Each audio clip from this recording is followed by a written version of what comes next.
Esta es la historia de una revolución. Una revolución que cambió una nación con un pasado belicoso y empapado en sangre por una cultura que persigue el conocimiento espiritual y la paz interior.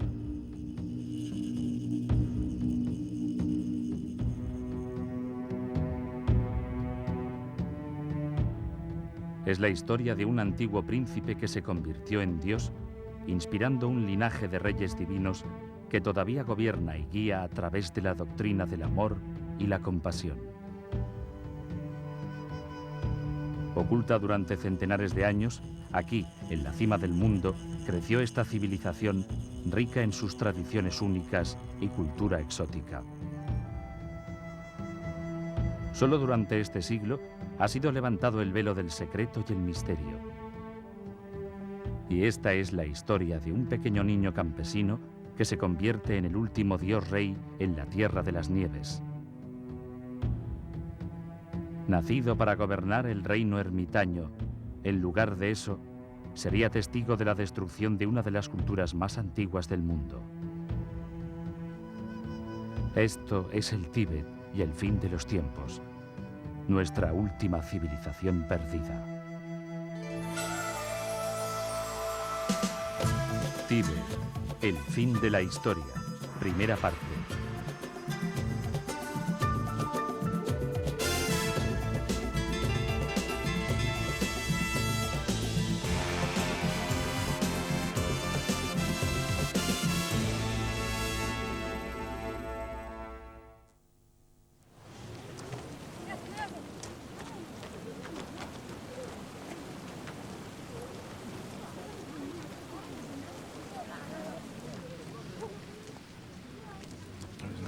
Fue en 1970 cuando yo tenía 29 años. Fui a la India y al Nepal por primera vez. Y estando en Nepal, conocí a refugiados tibetanos. Y entonces me di cuenta de lo que les había ocurrido a los tibetanos. Eran unos seres como de otro mundo. Eran personas increíblemente perceptivas. Y su visión de la realidad era enteramente diferente de la mía. Y aunque no podía comunicarme bien con ellos, estaba claro que allí había ocurrido una gran tragedia. Comencé a leer más sobre la situación tibetana y me di cuenta del horror que había ocurrido. La casi total destrucción de un pueblo del cual el resto del mundo no conocía nada.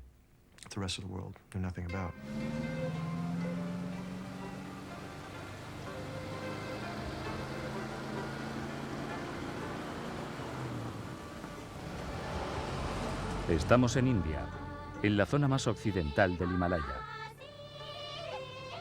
En este valle remoto se reúnen los peregrinos.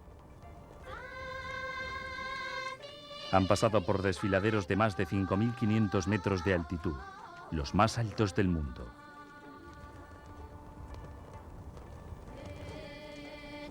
Vienen de pueblos cercanos, valles vecinos y de todas partes del mundo.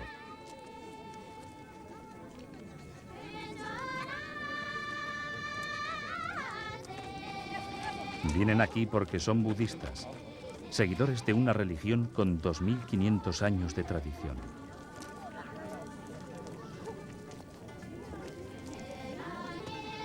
Es un viaje duro, pero todos están resueltos a asistir a una de las más sagradas ceremonias budistas.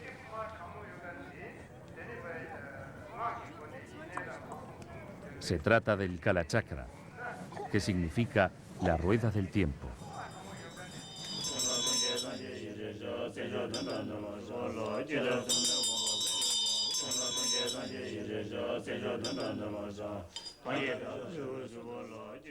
Este ritual de una semana de duración prepara para el fin de todas las cosas, la completa destrucción de tiempo y espacio. Los budistas creen que el mundo está entrando en una era apocalíptica.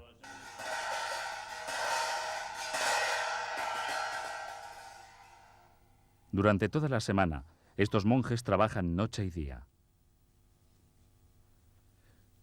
Son cirujanos del corazón, pero sus conocimientos del corazón humano no están basados en la ciencia médica, sino en el amor y la compasión.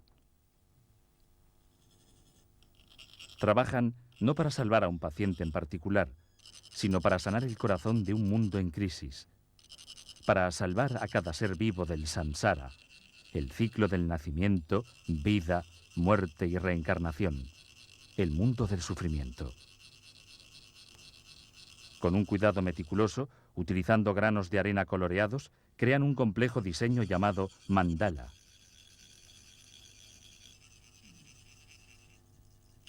Es una especie de mapa que guía a los creyentes en el camino de la iluminación, más allá de las ilusiones del mundo material, el mundo de los objetos, para ayudarles en una esfera más alta de verdad espiritual.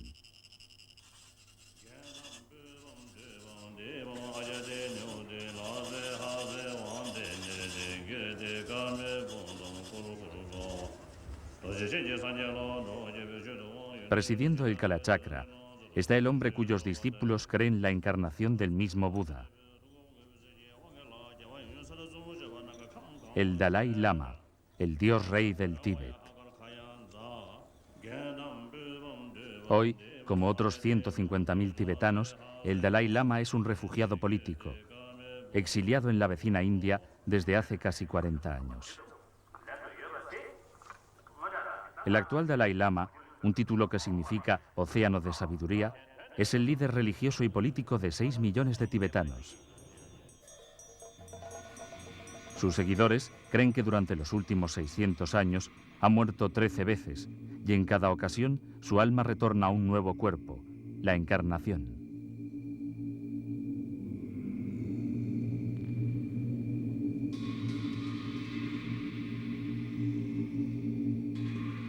Estamos en 1933. El 13º Dalai Lama ha muerto. Un grupo de los monjes más respetados del Tíbet empezará la búsqueda de su sucesor, de un niño nacido con la misma alma de cada Dalai Lama fallecido. Rezan por su regreso rápido a este mundo.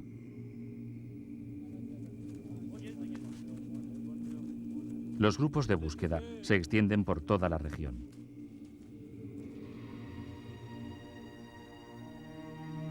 El Tíbet es un país enorme. Tiene el mismo tamaño que Europa Occidental o que Alaska y Texas juntos. Durante milenios ha permanecido remoto y tranquilo tras las aparentemente impenetrables murallas del altiplano himalayo. La masa continental más grande de la Tierra, con las montañas más altas del mundo que se elevan 8 kilómetros hacia el cielo.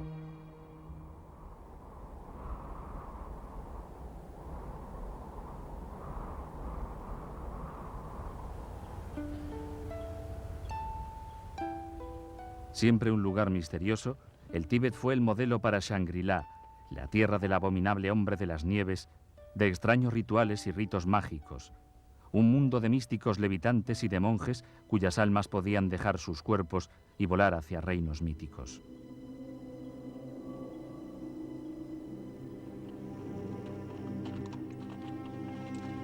...1937... 4 años después de la muerte del 13º Dalai Lama, los monjes todavía cantan y rezan por el éxito de su búsqueda, por el descubrimiento del próximo dios rey del Tíbet. Han viajado a lo más recóndito de esta desolada soledad. Las semanas se convirtieron en meses y los meses en años.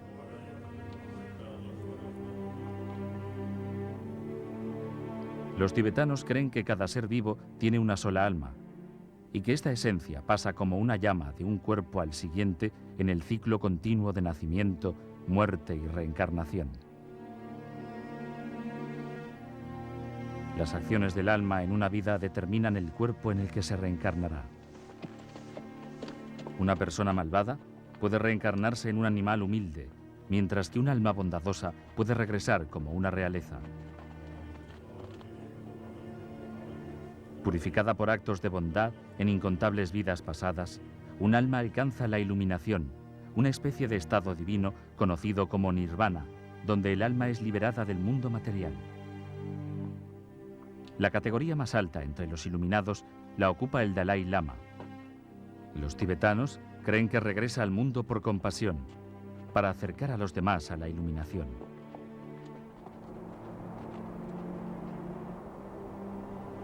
Varios indicios favorables llevaron a los monjes a creer que el lugar del regreso del Dalai Lama era la provincia oriental de Amdo. Se dice que días después de su muerte, la cabeza del 13º Dalai Lama se volvió en esa dirección, indicando dónde buscar.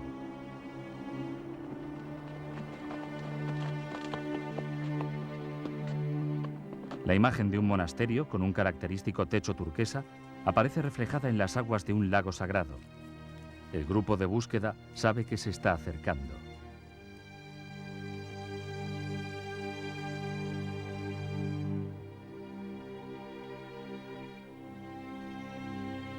Una sucesión de arcoíris aparecen en un cielo despejado. Les llegan rumores de un niño nacido el 6 de julio de 1935, poco después de la muerte del 13º Dalai Lama. Se oyeron trompetas en los cielos el día de su nacimiento. Se dice además que el niño habla de su casa en Lhasa, la lejana capital del Tíbet, un lugar que no ha visto nunca.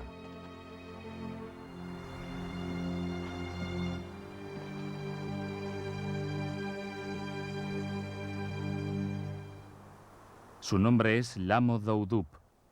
Inmediatamente identifica a uno de los del grupo de búsqueda por su nombre, hablándole en su propio dialecto. Entonces alarga la mano y tira de su collar de rezos, collar que perteneció al 13º Dalai Lama.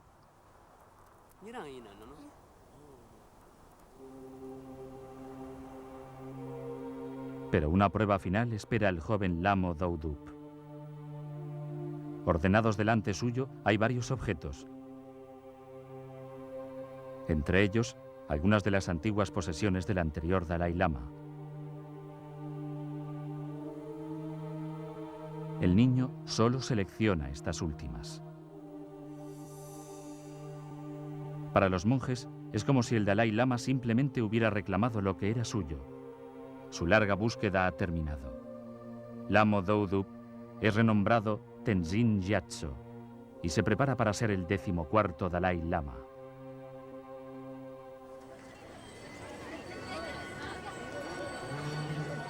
Estamos en 1940. Lhasa, la capital del Tíbet, se prepara para la entronización de su nuevo dios rey. Estas acuarelas fueron encargadas por Sir Basil Gould, el único representante de un gobierno occidental que presenció la más sagrada de las ceremonias. Las acuarelas son un documento detallado de una cultura que ya no existe. Una de las últimas imágenes de la única civilización teocrática del mundo, una sociedad dirigida por el clero que celebra la entronación de su mandatario supremo, tanto espiritual como secular.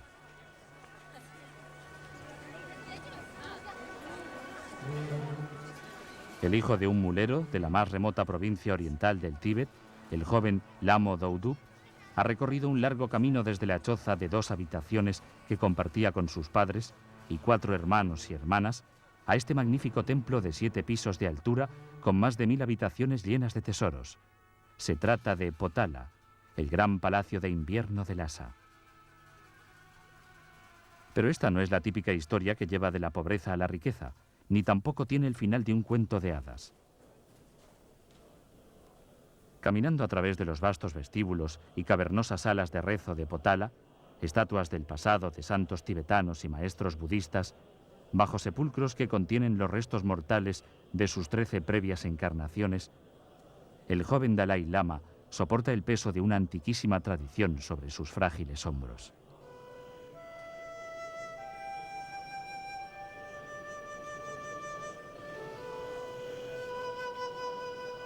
Consciente en todo momento de su posición en el corazón de la civilización tibetana, él es ahora el portador de la antorcha de una religión que se remonta a 2500 años.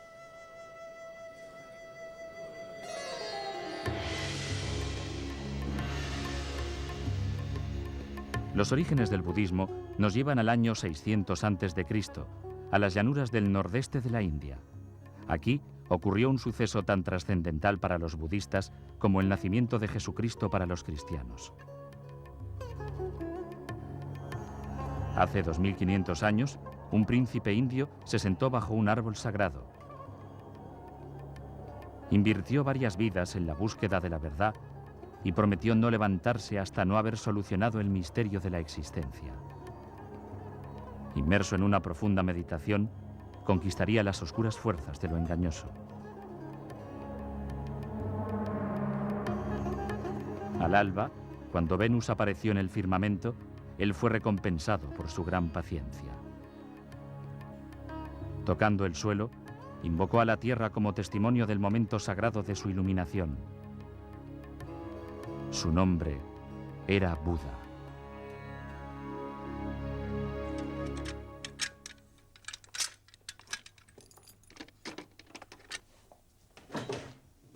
Había resuelto, dijo, el verdadero sentido de la vida. Todos los seres, profesó, estaban bloqueados en el samsara, el ciclo del nacimiento, la muerte y la reencarnación. Solo se podría salir del samsara a través de una realización espiritual que él llamó nirvana. Mientras todas las almas ascienden por la escala de la vida hacia la iluminación, alcanzar el nirvana requiere incontables vidas. La iluminación solo llega cuando la verdadera esencia de la realidad es comprendida. Existencia es impermanencia. La filosofía de Buda está contenida en 108 volúmenes que muchos seguidores se aprenden de memoria.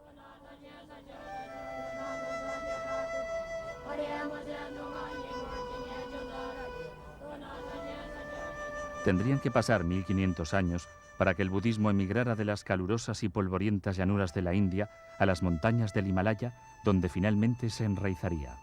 Aquí, en el techo del mundo. El altiplano tibetano es uno de los más remotos e inhóspitos lugares de la Tierra. Un marco inverosímil para una fe basada en el amor y la compasión para la supervivencia. Y aún así, prosperó. ¿Por qué? Quizás la dureza del enclave nos dé una pista. Aquí, a 5.500 metros, en el vasto, desolado altiplano himalayo, las fuerzas de la naturaleza devuelven a la gente a su humildad. Como nómadas, viven una vida de cambio e impermanencia, y solo necesitan mirar a su alrededor para sentir cuál es su lugar en el amplio esquema de la vida. Desde luego, el terreno es hasta tal punto impresionante que lo domina todo en tu vida. Se toma una buena impresión de las limitaciones de la propia identidad y el propio ego. Es una buena ayuda cuando uno tiene que mudarse y adaptarse a nuevos lugares.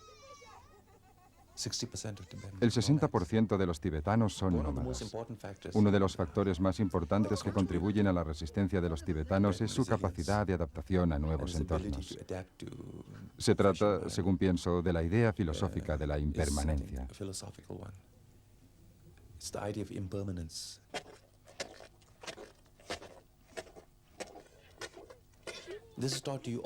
Esta se te enseña constantemente, se te martillea desde pequeño.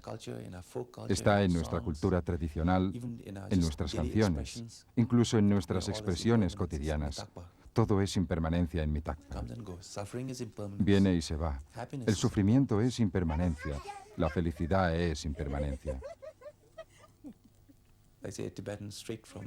En mi opinión, un tibetano de las llanuras del norte, un nómada de Changtung que viaja a Nueva York, desde luego que se impresiona con la tecnología y con el Empire State. Pero sabe que al final del día, ese mismo día es también impermanente. Así que no le traumatiza. No le impresiona hasta el punto de pensar que no es nada, que no es inferior.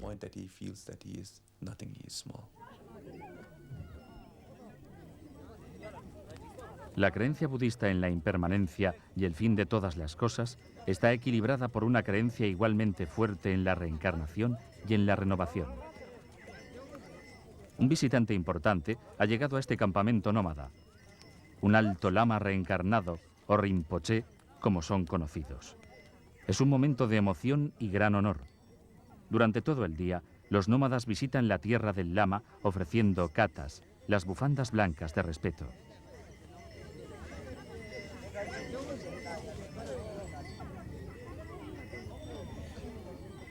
Jóvenes y mayores, indistintamente, han venido buscando su bendición.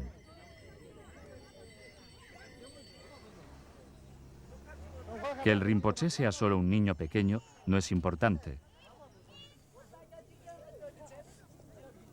Para los nómadas, este niño es el heredero de muchas vidas de poder espiritual y sabiduría.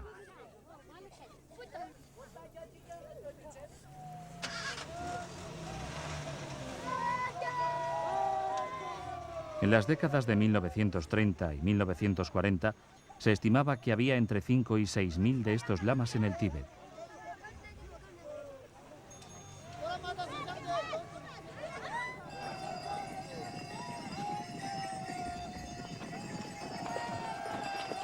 Aquí, en este áspero pero imponente paisaje, las nociones budistas de ausencia de principio y de fin, la pérdida del ego, la reencarnación y la impermanencia no son conceptos abstractos, son realidades cotidianas.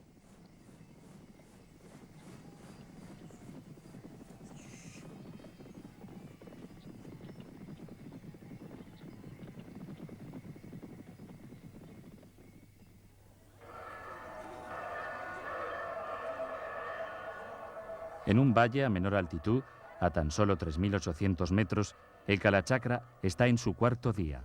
El sol del Himalaya es intenso. Dirigiéndose a una multitud de 40.000 seguidores, el Dalai Lama pronuncia el mensaje budista de la impermanencia. Un mensaje que le ha dado a los tibetanos la fuerza y resolución para hacer frente a la tragedia y al cambio. Les ha proporcionado la capacidad de permanecer esperanzados incluso cuando parece que lo han perdido todo. Este valiente semblante exterior oculta la profunda desesperación del Tíbet.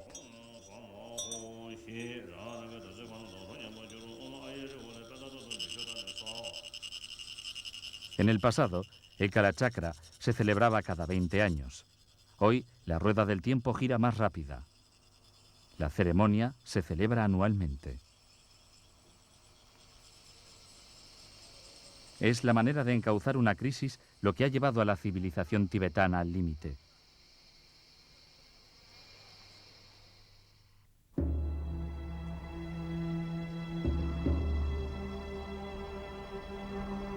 En el siglo VII, cuando llegó por primera vez el mensaje de amor y compasión de Buda, la gente aquí era tan salvaje y hostil como el mismo paisaje.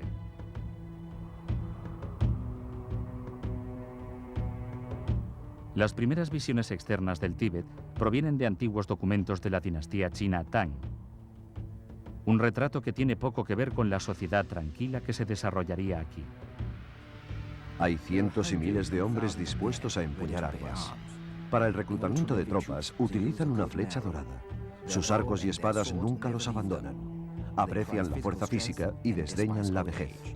La disciplina militar es estricta. En batalla, las tropas de segunda línea solo entran en acción cuando las de vanguardia han sido completamente aniquiladas. Aprecian morir luchando y odian que la enfermedad acabe con sus vidas. Como castigo, incluso por una falta leve, se arrancan los ojos o se cortan los pies o la nariz. Se azotan con látigo hasta cuando creen conveniente.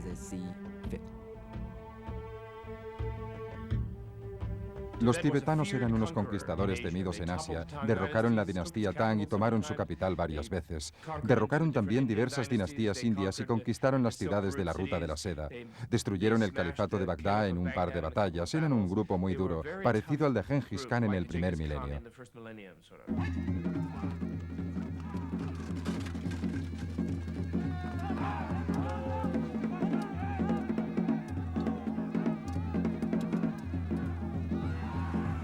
Con China y Burma al este, India al sur, Rusia al norte y los imperios arábigos al oeste, la expansión militar del Tíbet fue, según todos los indicios, impresionante.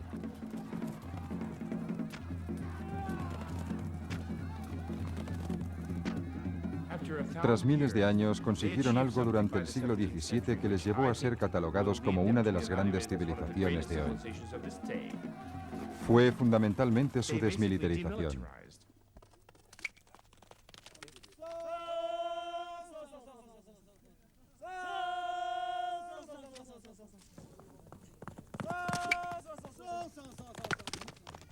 Todavía se pueden encontrar recuerdos de su pasado guerrero en los deportes nacionales del Tíbet, el polo y el tiro con arco.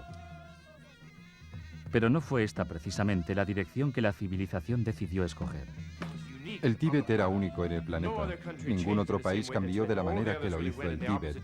Los demás fueron justo en la dirección opuesta. El criterio tibetano de civilización es que la nación no debe hacer uso de la violencia y debe resolver las disputas y los desacuerdos de manera razonable, conversando con los vecinos.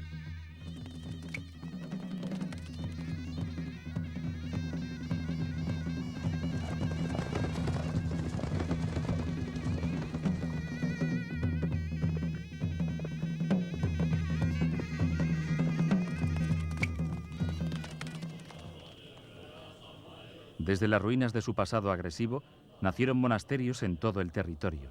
Donde una vez hubieron ejércitos de soldados, ahora habían legiones de monjes.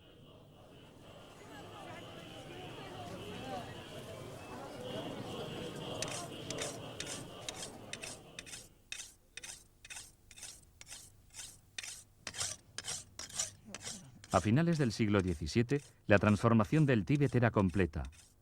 La azada reemplazó a la espada. El templo sustituyó a la fortaleza. Desde unos principios inverosímiles, emergió una sociedad pacífica y autosuficiente dedicada exclusivamente a la búsqueda de la no violencia y la sabiduría espiritual. Se trata de gente amable, que lo que quería era desarrollar aún más su sabiduría y su civilización. No había hambre en el Tíbet. La gente tenía lo necesario para sobrevivir. En una vida eran aristócratas, en la siguiente eran campesinos. No tenía demasiada importancia. Habían dificultades y desigualdades, es cierto, pero toda civilización las tiene. Y como vía, como camino a seguir, fue una experiencia extraordinaria de la que todos formaron parte.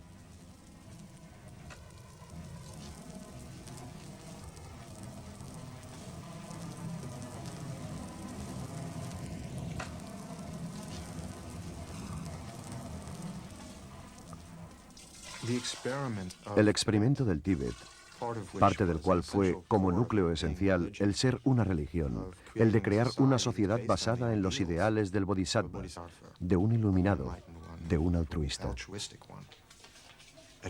Una sociedad verdaderamente altruista cuyas instituciones están formuladas desde los ideales de esta persona iluminada. Y las instituciones de esta civilización están allí para acoger este tipo de gente. En este país solemos hacer las cosas al revés. Creamos instituciones y marcos conceptuales e intentamos que la gente encaje en ellas en lugar de empezar con un ideal maravilloso y a partir de ahí crear instituciones y estructuras para acoger y ayudar a más de estos individuos iluminados. Pero este experimento de la civilización y la cultura tibetana, que es algo extraordinario, está basado en un altruismo total. Hago las cosas por los demás.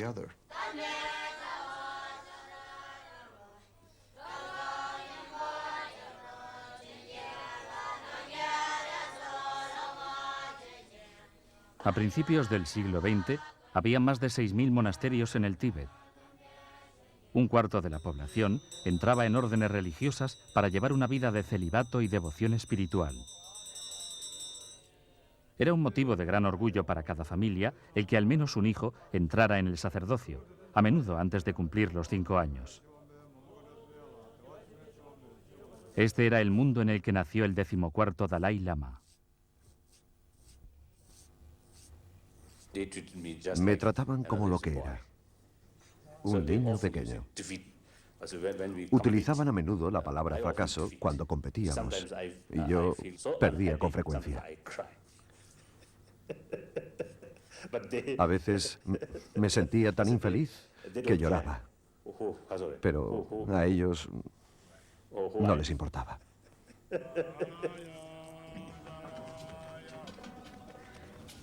Cuando el joven Dalai Lama se formaba para asumir el mando de líder espiritual supremo del Tíbet, su preparación era rigurosa. Incluía lógica, arte tibetano, medicina, poesía y filosofía. Memorizaría miles de estrofas de literatura budista y practicaría meditación 4 horas al día. El 75% del presupuesto del Tíbet se gastó en la educación de los sacerdotes y el mantenimiento de sus instituciones religiosas. Los monasterios permanecieron en el corazón de la cultura tibetana tanto como templos de culto como instituciones de la más alta educación. Estos eran los Harvard y Yale del Tíbet, los grandes centros de aprendizaje que amparaban grandes bibliotecas del conocimiento, tanto espiritual como académico. Muchos miles de textos budistas fueron traducidos. Se publicaron nuevos tratados de medicina, astrología y psicología, tocando los temas más complejos de tiempo y espacio. A pesar de su alto grado de conocimientos, el Tíbet no tenía prensas mecanizadas. Toda la impresión se hizo con tablas de madera.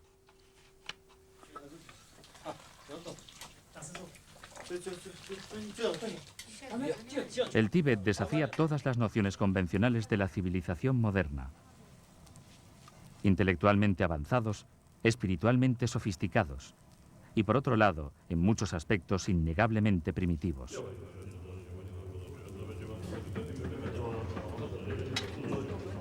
En el Tíbet, incluso la rueda, este símbolo proverbial de progreso, fue utilizado principalmente para fines religiosos.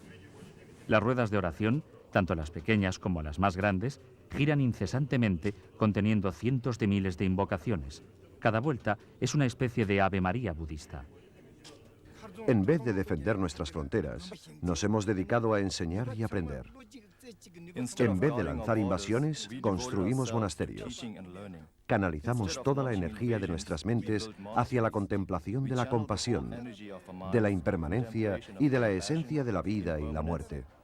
Así, la misma gente que estaba preparada para luchar y morir en las guerras, está ahora dedicada enteramente a cuestiones espirituales.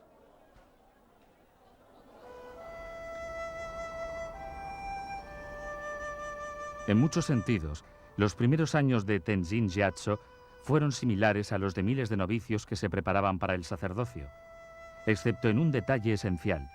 Él iba a ser el 14º Dalai Lama, el nuevo dios rey del Tíbet.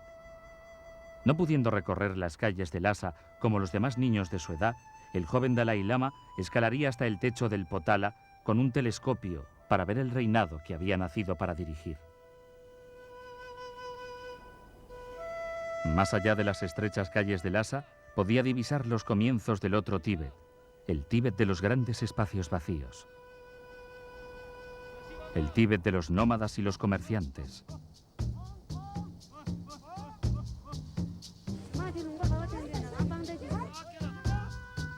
En los años anteriores a los viajes oceánicos, todo el comercio con Oriente se hacía por tierra.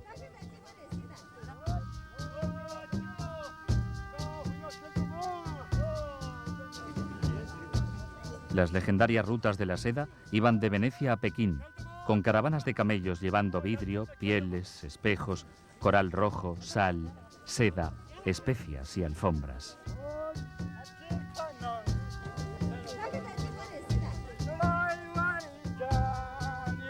El Tíbet estaba en una encrucijada del Asia Central y los tibetanos se convirtieron en expertos comerciantes, comprando o vendiendo cualquier cosa de valor.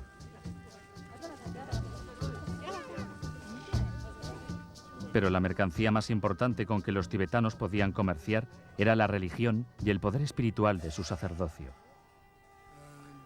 Durante 800 años, el Tíbet no se apoyó en un ejército para protegerse.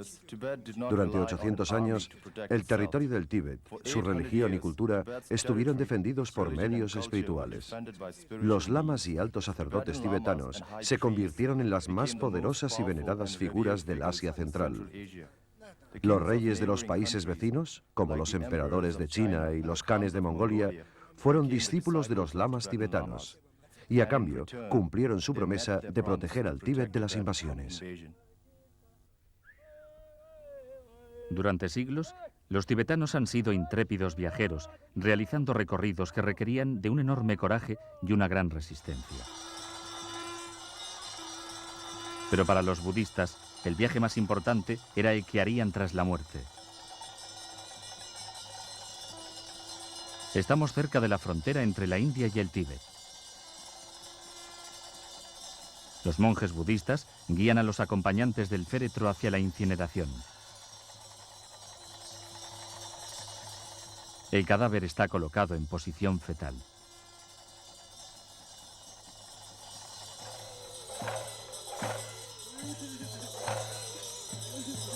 Los ritos funerarios son distintos, pero la muerte unifica todas las culturas en la experiencia universal del dolor.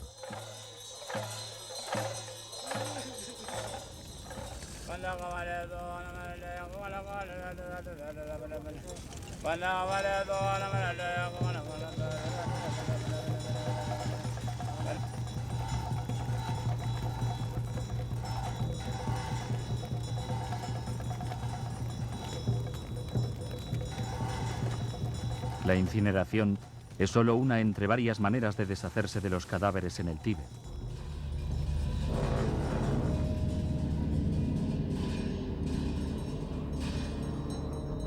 Otra es el llamado entierro celestial.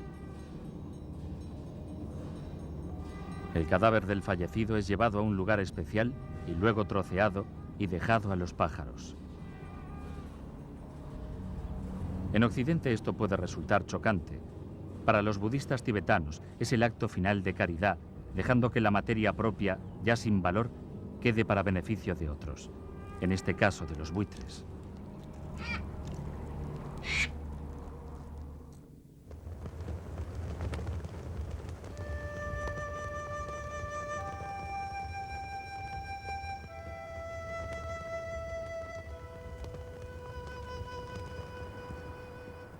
La ceremonia del Kalachakra está a punto de acabar. Solo queda un ritual.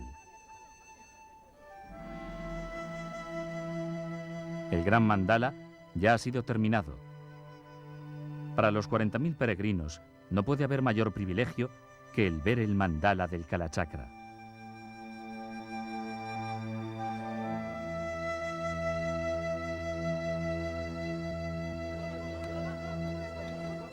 Aguardan pacientemente en fila. Llevará días para que les llegue el turno a todos.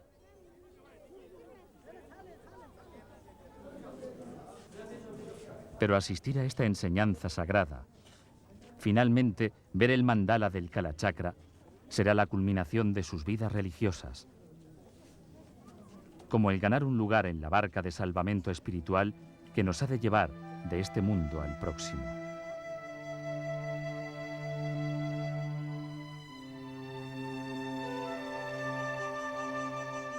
Ver esta legendaria rueda del tiempo es el equivalente budista a una peregrinación a la Meca o una audiencia con el Papa.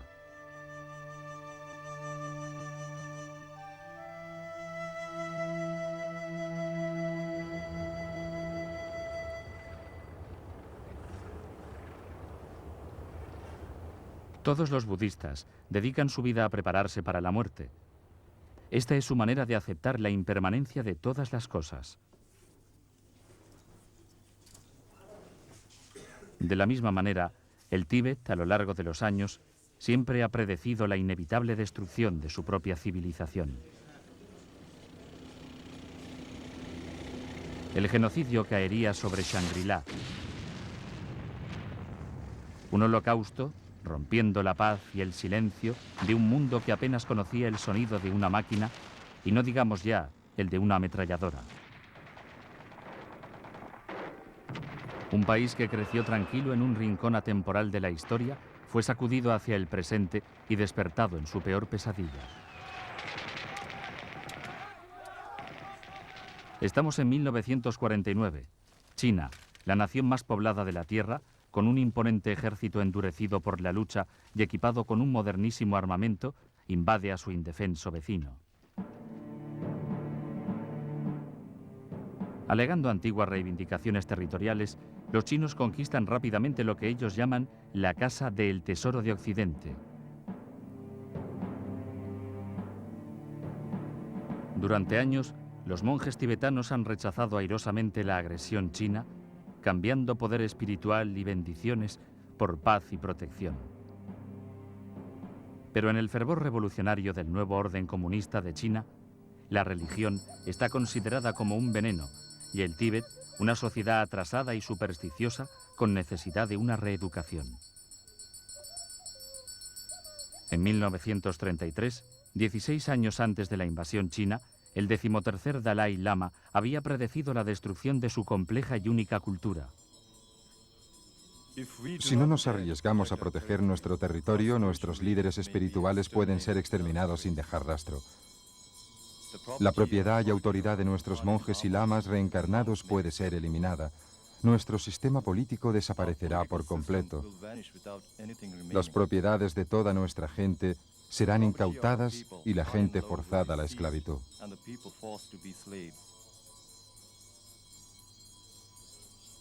Todas las cosas vivientes tendrán que soportar interminables días de sufrimiento y serán atacados con el miedo. Estos días llegarán.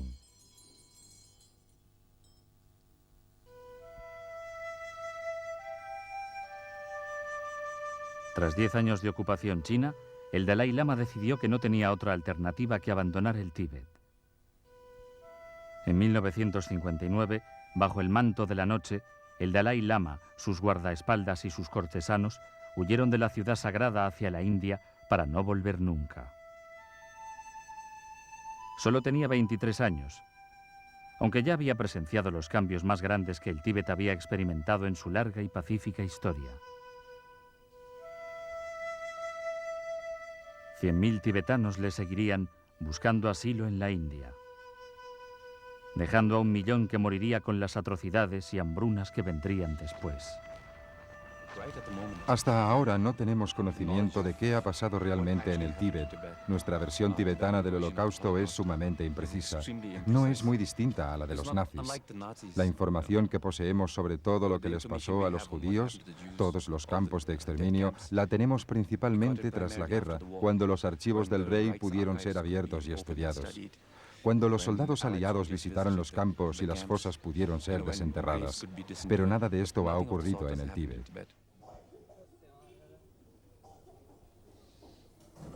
Ami Panchen es ahora una monja budista. Su padre era el jefe en Gonjo, una región del nordeste del Tíbet. Tras su muerte, ella tomó el mando de la resistencia local y luchó ferozmente hasta su captura. Toda la gente que arriesgó su vida para proteger el Tíbet y nuestra religión fue asesinada o arrestada. Los monasterios fueron destruidos. Las estatuas de oro y plata fueron llevados a China. Los monasterios fueron reducidos a edificios vacíos. A mí me pegaron con palos, pero no tenía nada que explicarles. Decían que teníamos que confesar nuestros crímenes. Fuimos torturados y colgados por los pies.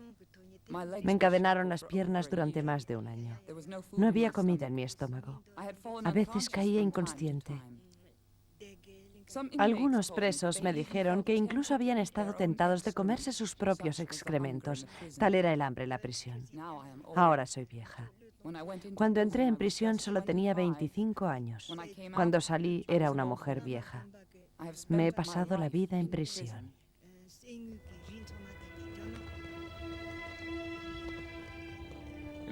Es una creencia anticuada el que la justicia prevalecerá.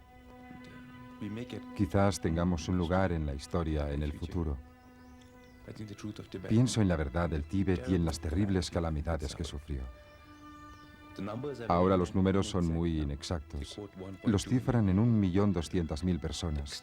Pero el alcance de las masacres, los asesinatos, la inanición y las hambrunas que hubieron en el Tíbet fueron tremendas, fueron colosales.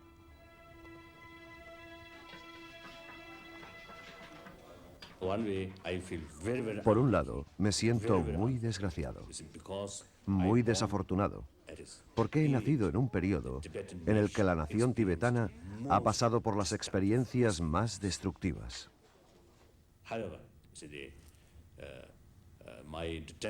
Sin embargo, mi determinación nunca flaquea. Merece la pena cada intento. Incluso si falla, no hay por qué arrepentirse.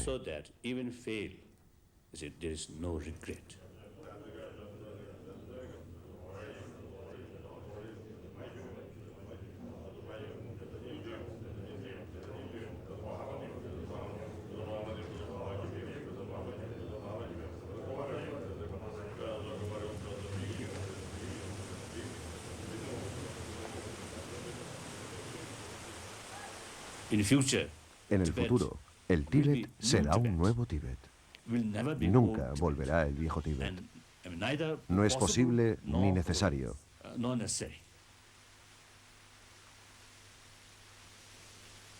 Estoy bastante seguro de que podemos sobrevivir, pero esto depende mucho de la libertad tibetana.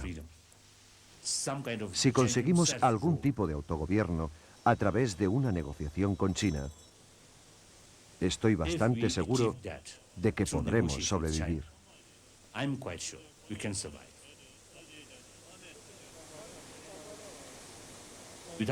Sin este tipo de libertad, sin este tipo de verdadero autogobierno, la civilización tibetana está realmente enfrentándose a la amenaza de la extinción.